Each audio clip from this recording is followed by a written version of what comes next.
Hello, fuckazoids! Another week, another fucking video. You almost got a filler video this week because I got my tax return in, and sometime between all the hookers and blow I've been doing, on Wednesday I'm going to be getting my new video camera.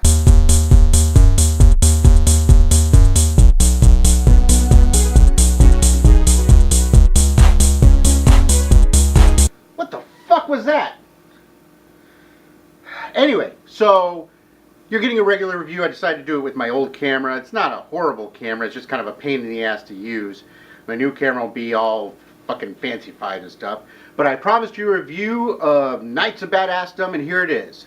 So before we start the review, a few things that you probably should know about this movie.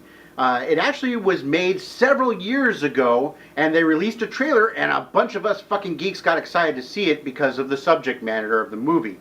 Instead, it sat in flippin' distributor hell for years until just this year it was finally picked up by a distributor, put in like 5 fucking theaters, and then put out on video on demand. I came here all ready to rant about how everyone thinks that geekdom is fully accepted, and because it's a geeks movie, it actually was not taken seriously, blah blah blah. But we'll get into that a little bit later. First off, let's just start with a recap of the story, and I'm going to do that with an Angry Andy quick story review. So this movie is about a mechanic named Joe who gets dumped by his girlfriend, who goes back to his house that he shares with his millionaire friend and a dwarf, who convince him to go to a LARP game to make him feel better, where they accidentally summon a succubus, who goes around killing all the motherfuckers until Joe exercises it with his mad metal skills and sends it back to hell at the end. You got that? Okay, so with that description, you would think that this is the most fucking metal movie you've ever seen in your life. That it's fucking blood and action and all that shit. Well, you'd be wrong. Honestly, the only word that I can find to describe this movie is fucking pussy. So let's start at the beginning. Hell, the beginning starts pussy. Let's take a look. Found in human flesh and inked in blood. Oh, I'm sorry. That was the Evil Dead beginning. Let's take a look at this movie's beginning.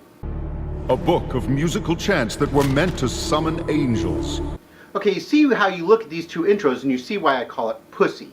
It is exactly like every other intro like this, without one hint of parody whatsoever. No jokes, no nothing. Just an intro that sets up the story that is so show, don't tell. When it comes to filmmaking, it's not even funny. Now let's look at the first song we hear by Joe's character that's supposed to set him up as a metal rocker or doomcore or whatever the fuck they call it. Cast down to thy dark crypt, shadows of undead minions drag me into the abyss. So as you can see, this music is also very pussy. It's just not very driving. When you have music in a movie like this, if you're going to call it a metal movie or metal music, it's got to fucking drive the story. Look at heavy metal. Every time the metal came on in the movie, it just drove that story forward, no matter how boring the scene was. It just pushed it forward with the fucking music. You would be like, yeah, on the fucking metal. This movie doesn't do that. Then you step forward a little bit. It does a good job of defining some of the side characters. They are LARP tropes or even geek tropes when you're talking about role-playing. You've got the guy who's just there for experience. You got the kind of whiny game master who's petty and will sometimes make bad things happen for people just because he doesn't like them. You've got the guy who's way too fucking into his character. But then when you get to the main characters, like Summer Glau's character, Summer Glau is one of those people who you expect to be in an action movie. She's going to be fucking kicking ass. She did it in Serenity. She did it in the Sarah Connor Chronicles. You expect it here. And it never happens. She's going around with a foam sword wearing a fucking leather leotard and skirt.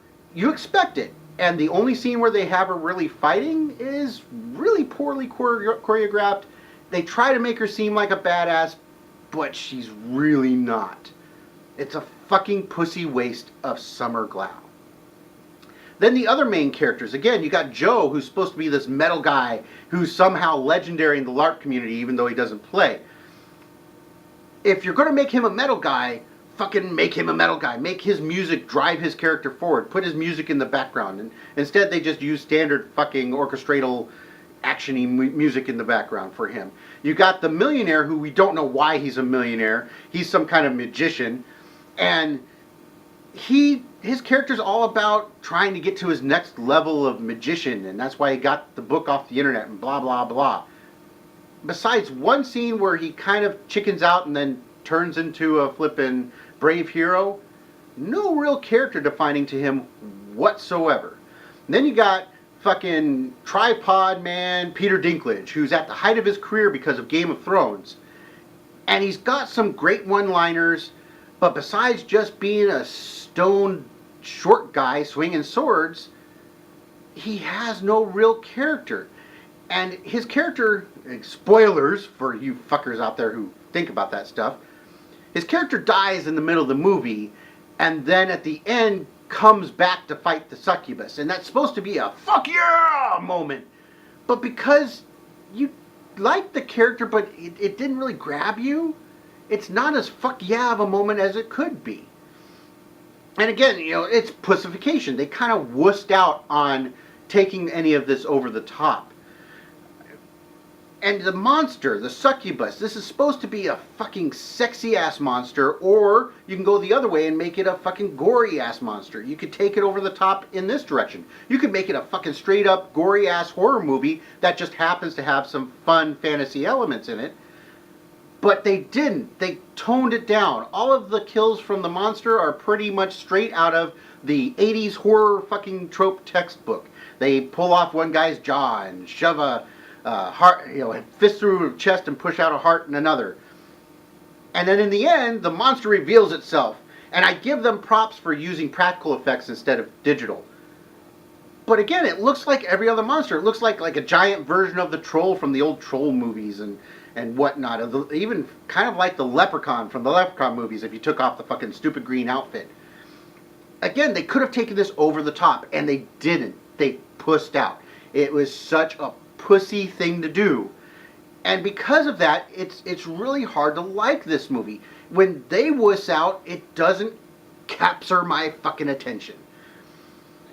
So anyway, if you like LARP, or you like the kind of geeky lifestyle that LARP has, you'll probably like this movie. It may even become kind of one of your favorites, mostly because you identify with a lot of the side characters. You know, and it's not like I fucking know anything about LARP. No, I don't know anything about it at all. But anyway, if you like that type of stuff, you may like this movie. But unlike other geek movies that, you know, make people say that geek culture is popular now, like Avengers and Captain America and Game of Thrones and things of that nature, there's nothing here to appeal to a mass audience. That's what they needed to do. They needed to take something over the top so that the people who don't live these types of lifestyles would still be interested. And that's what they missed. So anyway, like usual, fuck off and have a nice day.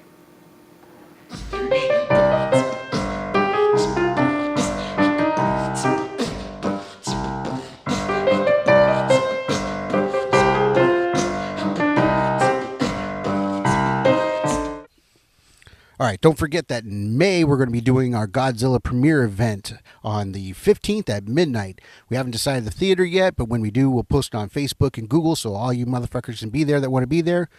You motherfuckers that don't want to be there, go see your own fucking screening. I don't give a goddamn.